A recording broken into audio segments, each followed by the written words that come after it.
Okay sir, PWD federation నుంచి వికలాంగుల యొక్క జీవితాల గురించి మేము కొన్ని విధాలుగా విశ్లేషణ చేస్తున్నాం. కాబట్టి మీరు మీ యొక్క వికలాంగత్వాన్ని చూసి ఒక వీడియో చేయాలనుకుంటున్నాం. కాబట్టి మీ యొక్క ఇంట్రడక్షన్ అంటే మీ పేరు, మీ ఊరు, మీరు ఏం చేస్తున్నారు అనే విషయాలు ఒక 2 minutesలో చెప్పగలరా? నా పేరు గన్నవరపు రాజేశ్వరరావు అండి. మా నాన్నగారి పేరు నారాయణపుడు. మాది పాతకొత్తల్లో పోస్టుల మండలం, అలాగే విజయనగరం డిస్టిక్. నేను చేసేది ఒక లైటింగ్ వర్క్ చేస్తాను, 2 డిజైనింగ్ వర్క్ చేస్తాను. ఇలా చేస్తూ ఖాళీగా ఉంటాను. ఇంకా ఉండే టైంలో ఇంటి దగ్గర. ఓకే, ఈ యొక్క రోజులు ఎలక్షన్ దినాలు కాబట్టి ఎలక్షన్ దినాల్లో దివ్యాంగులపై పార్టీలు ఏ విధమైన దృష్టి పెడుతున్నాయి? వికలాంగుల కోసం అయితే పార్టీలు ఏవి కూడా మన దృష్టి అనేది వికలాంగుల మీద అయితే లేదు ప్రత్యేకించి. ఏదైనా వృద్ధాప్యం అంటున్నారు, లేదంటే లేడీస్ అంటున్నారు తప్ప వేరే విషయాలు అయితే హ్యాండిక్యాప్ కోసమే పట్టించుకోవట్లేదు ఏది కూడా. ఓకే, మీ నియోజకవర్గం పరిధిలో ఇప్పుడు పోటీలో ఉన్న ఎమ్మెల్యే అభ్యర్థులు ఎవరు? మాధవి లోకం గారు, బడకొండ అప్పలనాయుడు గారు.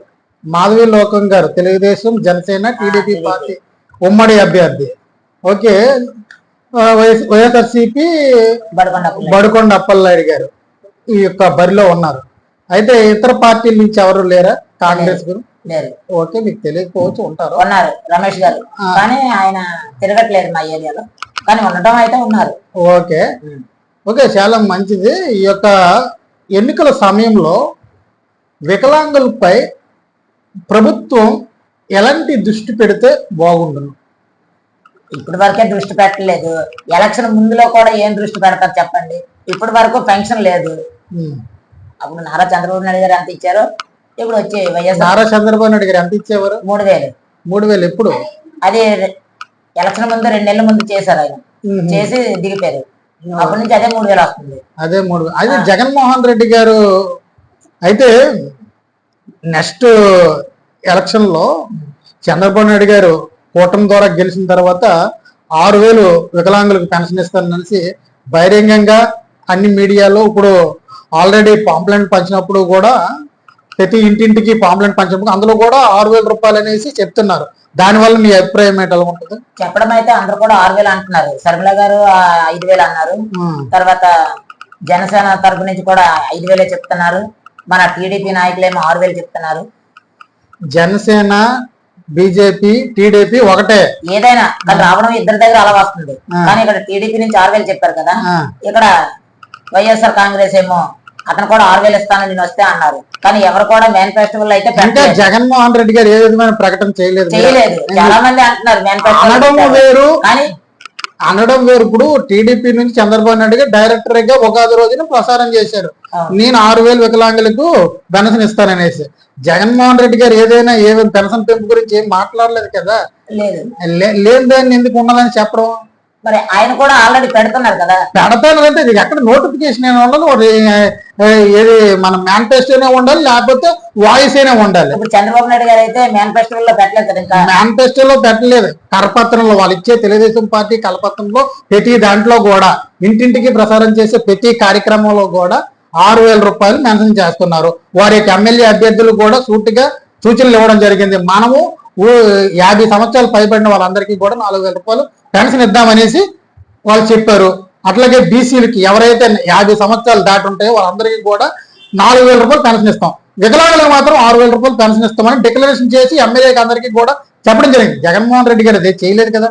చేయలేదు కరెక్టే, కానీ ఆయన ఏంటంటే కడపత్రాలు ఇంటింటికి పంపిస్తున్నారు అని చెప్పుకోవడం అయితే బాగుంటుంది తప్ప మేనిఫెస్టోలో పెడితే రేపు పొద్దున్న వచ్చిన వెంటనే మనకి ఇస్తారని ఒక అవకాశం ఉంటుంది. ఒకటి పెట్టకుండా మీరు ఆలోచించాలి, తెలుగుదేశం, జనసేన, బీజేపీ వాళ్ళ ఎమ్మెల్యేల దృష్టిలో వాళ్ళ ఎమ్మెల్యే నియోజకవర్గంలో కరపత్రాలు బలంగా పంచుతున్నారంటే అది స్థిరమైన విధానం అనేసి మనం తెలుసుకోవాలి ఒకటి. ఓకేనా? ఎందుకంటే అక్కడ అధినేత ఏదైతే చంద్రబాబు నాయుడు గారు ఆ కూటమికి అధినేత ఉన్నారో అతను ప్రకటించగానే దాన్ని అనుసరిస్తూ ప్రజల్లోనికి ఆ యొక్క పథకాలని తీసుకెళ్లాలనే ఉద్దేశంతో బలంగా ఉన్నారు కాబట్టి వాళ్ళు విలేజ్ స్థాయి నుంచి 6,000 రూపాయలు వికలాంగులకు ఇస్తాము అని ప్రకటించడానికి ముందుకు వచ్చారు. అయితే జగన్మోహన్ రెడ్డి గారు బస్సు యాత్ర చేస్తారు తప్ప ఎక్కడా కూడా ముద్దులు పెడతారు, ఏదో మిమ్మల్ని చూస్తాను సానుభూతిగా ఏదో చూస్తారు, తర్వాత చేద్దాం అంటారు తప్ప నేను వికలాంగులకు పెన్షన్ పెంచుతాను అనే తీర్మానం ఎక్కడా కూడా రాలేదు.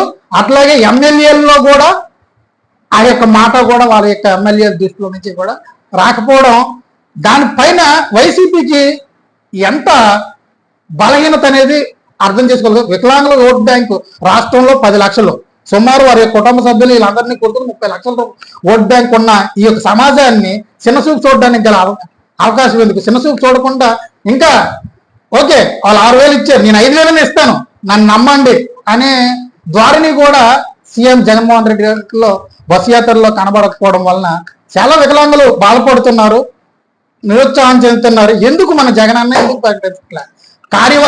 వికలాంగుల విభాగం కూడా మాట్లాడలేని పరిస్థితి, వైసీపీ వికలాంగుల విభాగం ఒకటి మాట్లాడలేని పరిస్థితి దుస్థితి వచ్చిందంటే అధినేత అవకాశాలు ఇవ్వాలి. ఇప్పుడు వికలాంగులు తెలుగుదేశం ఎన్ఈడి ఇప్పుడు కూటమి వికలాంగులు అయితే బలంగా అందరూ కూడా మా యొక్క అధినేత చంద్రబాబు నాయుడు సీఎం అయితే కంపల్సరీగా 6,000 రూపాయలు దివ్యాంగులకు ఇస్తాం అనేసి బలంగా చెప్పుకునే ధోరణి వీళ్ళలో కనబడుతుంది. అయితే వైఎస్ఆర్సీపీ వికలాంగుల విభాగంలో కుంటుపడిపోయినట్లుగా కనబడుతుంది. దానిపై మీ అభిప్రాయం? అంతే, కానీ ఇప్పుడైతే బ్లైండ్ కి సంబంధించి ప్రతి ఒక్క బ్లైండ్స్ ఉన్న సంఘాలు అయితే మేము ఇటు వెళ్దాము అనుకుంటే వాళ్ళు అటే అంటున్నారు. అది మన ఓహెచ్ కేటగిరీలో ఉన్న వాళ్ళంతా కూడా మన హ్యాండిక్యాప్స్ ఏం చేస్తున్నారంటే మనం ఒక దగ్గర ఉంటే వాడు ఇంకొక దగ్గర, ఇలా ఉండడం వల్ల ఏంటంటే మనలాంటి వాళ్ళకి అందరు కూడా చిన్న చూపు చేస్తున్నారు. ఇప్పుడు బ్లైండ్ సంఘాలైనా ఏ సంఘాలైనా సంఘాల దృష్టిలో వాళ్ళు బ్లైండ్స్ కి వేసేది 5 సంవత్సరాలకి ఏమీ లేదు. విహెచ్ఎల్కి అంటే విజువల్లీ చెవిటి వాళ్ళకి చేసేది 3-4 సంవత్సరాలుగా ఏమీ లేదు. వాళ్ళిద్దరికీ కూడా అన్యాయం చేసే పరిస్థితి వైఎస్ జగన్మోహన్ రెడ్డి గారు చేశారు. ఎందుకంటే వాళ్ళకి 40% నుంచి 80%, 100% ఉంటేనే వాళ్ళకి రైల్వే పాసులు కానీ బస్ పాసులు కానీ 40 నుంచి 80% ఉన్న రైల్వే పాస్ ఉండదు, బస్ పాస్ ఉండదు. అయితే ఈ యొక్క దృష్టి అంతా కూడా మనం వికలాంగుల సమాజం అంతా ఆయనకి 5 సంవత్సరాలుగా తెలియజేశాం, కానీ దానిపైన ఏ విధమైన స్పందన లేదు. కాబట్టి ఇప్పుడు మన యొక్క బెస్ట్ చాయిస్ ఇప్పుడు జగన్మోహన్ రెడ్డి గారు రేపు ప్రకటిస్తారా, ఈ రోజు ప్రకటిస్తారని ఎప్పుడు కూడా కాపులు కోసుకుంటూ ఉంటాను తప్ప మనం ఏం చేస్తున్నాం? ఇది జగన్మోహన్ రెడ్డి మీద ప్రేమ ఉంది వికలాంగులకి, కానీ ప్రేమని ప్రతికూలంగా అనుసరించాలంటే మనకి ఆయన చూపించే లబ్ధి అనేది కనబడకుండా 3,000 ఇస్తాం, వాలంటీర్లతో ఇస్తాం అంటే మన జీవితాలు 3,000తోటే సంక్రమించిపోవాలా? మీరు చెప్పేదైతే కరెక్టే సార్, కానీ ఈ రోజు అయితే నేనేమనుకుంటున్నానంటే ఈ రోజు టీడీపీ, జనసేన, బీజేపీ ఉమ్మడి రాజధాని వాళ్ళు పెట్టుకుంటున్నారు కాబట్టి వాళ్ళు మేనిఫెస్టోలు ఏం పెడుతున్నారనేది తెలియదు, కానీ ఏమో ఆలోచించే తర్వాత ఈయన కూడా పెడతాడని మేమైతే అనుకుంటున్నాము మా వికలాంగుల తరపు నుంచి. ఈయనైతే పెడతారని నేను అనుకుంటాను. ఇప్పుడు ఆల్రెడీ ఈ రోజే ఎలక్షన్ నామినేషన్ వచ్చింది. నామినేషన్ రోజైనా జగన్మోహన్ రెడ్డి గారు 24వ తేదీన కడపలో పులిపెందులు నామినేషన్ వేస్తాడు. నామినేషన్ చేసిన రోజైనా చెప్తారా చెప్పడమే బాధ కదా. చెప్తారని అయితే మాకు గ్యారంటీ ఉందండి, గ్యారంటీ ఉంది. అయితే మీరు వైసీపీ విభాగంలో మీరు ప్రత్యేకమైన నెంబర్ గా ఉన్నారా? అలా ఏం కాదు, నేనైతే ఎలక్షన్ కి సంబంధించి ఎమ్మెల్యే ఏమైనా భరోసా ఇచ్చారా? అదే చెప్తున్నాను, బడగొండ అప్పలనాయుడు అన్నారు కదా. ఒక ప్రెసిడెంట్ గారు మీరు ఏమి నియోజకవర్గం? మాది నెల్లిమల్ నియోజకవర్గం. నెల్లిమల్ నియోజకవర్గం వైసీపీ అభ్యర్థి బడగొండ అప్పలనాయుడు గారు. మీకు ఏమైనా ఎప్పుడైనా కలిసారా? ఆయన కలవలేదు. ఆయన కలవడానికి అవకాశం ఇచ్చారా? ఇప్పుడు అలా అని చెప్పేసి ఏ ఎమ్మెల్యే కూడా మనల్ని కలవలేదు కదా. ఏ ఎమ్మెల్యే గారు? టీడీపీ ఎమ్మెల్యే గారు మొన్నటి దాకా ఎవరున్నారు? పచ్చడి నారాయణస్వామి నాయుడు ఉన్నారు. ఎప్పుడైనా వచ్చి కలిసారా? కలవలేదు కదా.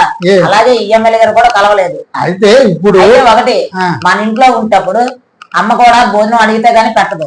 అలాగే ఆయన కూడా టైం వచ్చేటప్పుడు పెడతాడేమో, అది కూడా మనం ఆలోచించాలి. పెట్టకపోతే సమస్య అయితే పెట్టకపోతే అప్పుడు మాట్లాడచ్చు. మళ్ళీ ఇప్పటి వరకు ఇన్ని సంఘాలు ఉన్నాయి కాబట్టి ఈ సంఘాల్లో ఏ ఒక్క నాయకుడైనా మనం పెట్టే అప్లికేషన్ సీఎం వరకు చేరిందా లేదని ఒక్కసారైనా అదే కదా ఇప్పుడు మా అన్న అప్లికేషన్ పెట్టబట్టే నారా చంద్రబాబు నాయుడు గారు స్పందించి 6,000 ఇస్తాను అని చెప్పాడు. అవును, ఇప్పుడు సీఎం వరకు చేరిందా వైఎస్ షర్మిల అనుకున్నాం. వైఎస్ షర్మిల ఏం చేసింది? వైఎస్ షర్మిల మన అప్లికేషన్ చూసే కదా 7,000 మనం 6,000 ఇచ్చింది. ఓకేనా, తెలంగాణ గవర్నమెంట్ ఎలాగ ఇస్తుంది ఇప్పుడు మనకి కూడా అదే పథకాన్ని అమలు చేస్తామని చెప్పింది. ఇంకా కేంద్రంలో కాంగ్రెస్ పార్టీ గెలిస్తే వికలాంగులు ఇంకా ఉన్నతమైన లక్ష్యాలను కూడా పొందుపరిచింది కేంద్ర మేనిఫెస్టోలో. ఓకేనా, కాబట్టి అందరూ కూడా ఒక విధమైన దృష్టి అనేది దివ్యాంగులు వికలాంగుల మీద పెట్టడం జరిగింది. అయితే జగన్మోహన్ రెడ్డి గారు ఎందుకు దివ్యాంగులను పట్టించుకోకపోవడానికి కారణం ఏంటి? వికలాంగుల విభాగం ఏం చేస్తుంది? వికలాంగుల విభాగం అనేది ప్రత్యేకించి సీఎం గారితో మాట్లాడడానికి చాయిస్ రావట్లేదు. ఎందుకు చాయిస్ లేదు? ఎందుకు వీళ్ళకి బలం లేదా? బలం లేక వెళ్ళలేదు. ఎమ్మెల్యే సహకరించట్లేదా? సహకరించట్లేదు. ఎమ్మెల్యే సహకరించకపోతే వీళ్ళు ఏం చేస్తున్నారు? వాళ్ళ సొంత లబ్ధి కోసం వికలాంగుల ఆ యొక్క ఎమ్మెల్యేలతో తిరుగుతారా? అలా అనుకోవడం కూడా తప్పే కదా. అలా అనుకోవడం చాలా తప్పండి. ఎందుకంటే ఎవరైనా వచ్చే పదవిని కాపాడుకోవడం కోసమే చూస్తారు తప్ప వీళ్ళకి ఇది చెయ్యాలి అనుకుని దగ్గరికి వెళ్ళినా సరే వాళ్ళకి వచ్చే అవకాశంలో ఏదో పనిపడి బయటకు వెళ్ళడం. నాయకుడు ఎక్కడ ఉన్నాడో అర్థం కావట్లేదు. అదే నా బాధ. మనం మాట్లాడేదంతా కూడా రాజకీయ వ్యవహారాలైనా ఇప్పుడు మీ భవిష్యత్తు మీరు ఒక మీకు ఉపాధిని కల్పించామంటే దాని ద్వారా మీరు అభివృద్ధి చెందాలి దినదినం. ఓకేనా, అభివృద్ధి చెందాలంటే అభివృద్ధి కావలసిన మార్గాలని ప్రభుత్వాలు ఏర్పాటు చేయాలి. దాని దృష్టిలో చంద్రబాబు నాయుడు గారు మొన్న ఉగాది రోజు స్పష్టంగా చెప్పారు, మేము పెన్షన్ ఇస్తూ మీ యొక్క సంక్షేమానికి పెద్దపీట వేస్తాం అనేసి ఆయన చెప్పారు. కాబట్టి అట్లాగే కాంగ్రెస్ ప్రభుత్వం కూడా అట్లాగే కేంద్ర మేనిఫెస్టోలో కూడా ఒక ప్రముఖమైన నిర్ణయాలు తీసుకోవడం జరిగింది. మంచి నిర్ణయాలు తీసుకున్న పార్టీల వైపు మనం ఉంటే మన యొక్క ప్రయోజనం వస్తుంది అనేసి నేను అభిప్రాయపడుతున్నాను. అట్లాగే ఏదైతే ఏదో ఒక ప్రభుత్వం వచ్చినా మన వికలాంగుల యొక్క పెన్షన్ పెంచాలి, ఉద్యోగం ఉపాధి కల్పించాలి. మీలాంటి పోర్ వర్కర్స్ అందరికీ కూడా మంచి విలువలతో కూడిన జీవన విధానాన్ని పెంపొందించాలి, మంచి హౌసింగ్ కూడా మీకు ఇవ్వాలనేది ప్రభుత్వం ఇస్తే మాకు కూడా చాలా సంతోషంగా ఉంటుంది అనేసి ఉద్దేశం. అలాగే ఇంతవరకు మాతో మీ యొక్క అభిప్రాయాలను పంచుకున్నందుకు మా హృదయపూర్వక నమస్కారాలు తెలియజేస్తూ. నమస్కారాలు.